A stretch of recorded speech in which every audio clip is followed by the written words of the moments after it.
J'ai toujours eu envie de faire découvrir Shakespeare comme je l'entends quand je le lis dans le texte, c'est-à-dire une langue qui s'invente en même temps qu'on invente le théâtre. Il y a un rapport très fort entre la traduction et l'interprétation, c'est d'être à la place d'eux, usurper l'identité d'eux. En tant qu'auteur vivant, on a envie parfois de traverser des textes qui vont nous rendre plus fous, meilleurs, plus vibrants. Il y a quelques années, j'ai travaillé avec les élèves de l'Erasme. J'ai fait un espèce de AB entre les acteurs et les actrices qui jouaient Hamlet. Et j'étais beaucoup plus intéressé en fait sur ce qui se passait quand c'était une femme qui jouait Hamlet.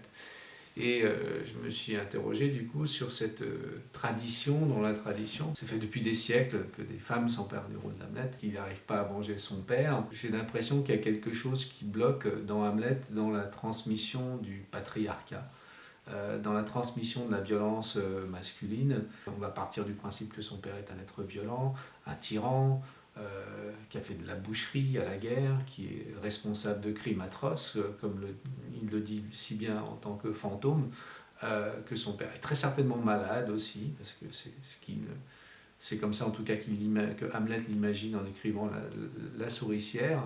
Il y a aussi cette porosité magnifique entre les genres dans Shakespeare.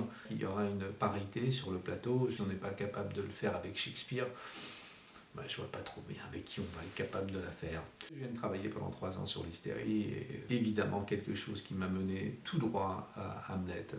Ça va être une version compulsive, vibrante. Sa conversion, on va dire, des troubles vont devenir spectaculaires et surtout vont accéder à une pensée, nous faire accéder par là à une pensée. La folie est une façon de nous faire accéder à ce que nous sommes. À force de craindre l'être humain, ça donne la société totalement verrouillée, corsetée qu'on connaît aujourd'hui.